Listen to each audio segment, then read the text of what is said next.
Number 5, video sales call best practice, and it has to do with names. You ever been in a sales conversation and forgotten the person's name? Yeah. Great feeling, right? I mean, just awesome. And in those moments, what do we normally do? We normally stop communicating with that person as much because we're afraid that suddenly they're going to realize that we forgot their name. And so how does this work with video? Well, it works 2 ways. Let's say hypothetically, there's multiple people joining on multiple screens. We just want to make sure that everybody's name is fully written out on the screen when you start the conversation. If it's not fully showing, make sure you tell everybody, please go ahead and change your name on the screen so I can see your full name. And in conjunction with that, you might want to say, go ahead and type in your title or go ahead and type in your location. Getting more information on the screen for each one of the attendees is going to help you as the presenter be able to relate better to your audience. Now, let's say, though, hypothetically, that you're meeting with a group of people and they're around the boardroom table. This is where it gets interesting. So you only have 2 cameras that are on, and your audience is around a boardroom table. How does this apply? So one of the keys to this is how do you get or how do you have an introduction at the beginning of the call? You might say, this is pretty obvious, but it's not obvious. I've seen this done wrong like hundreds of times. Because here's what you don't want to have happen. You don't want to ask someone to introduce everybody for you.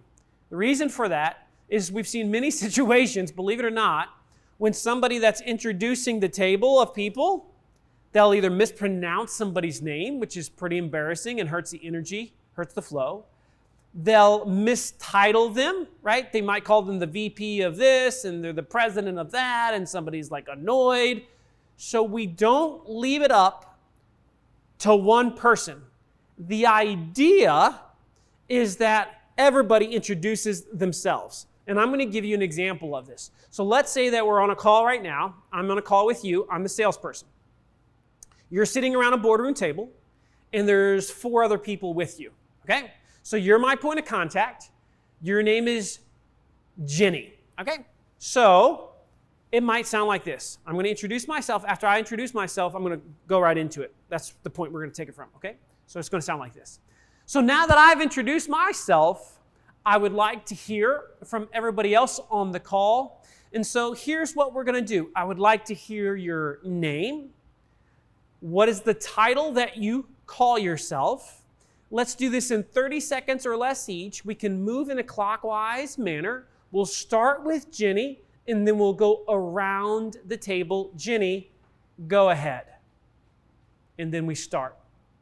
Now you might say,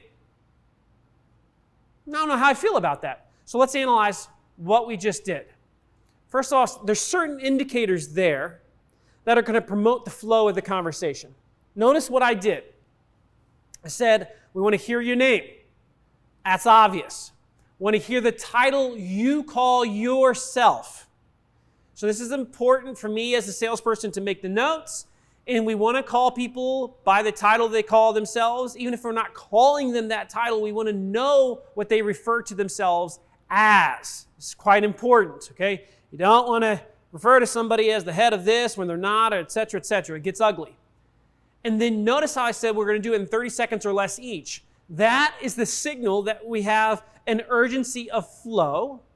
Then I said, okay, Jenny, we'll start with you. So there's no question as to who's going to go first. And then we're going to go around the table in a clockwise manner. So now, after Jenny, we're not looking around the room saying, okay, who's next? You see, the mistake that a lot of salespeople make is they might say something like, so it'd be great if everybody could introduce yourselves. And then what do you have? Everybody's looking at each other saying, you go, no, you go, no, you go. And that creates awkward silence that disrupts flow. The key to great video conferences and conversations is there's always flow. There's no question of where is this going. And it's your job to dictate that flow.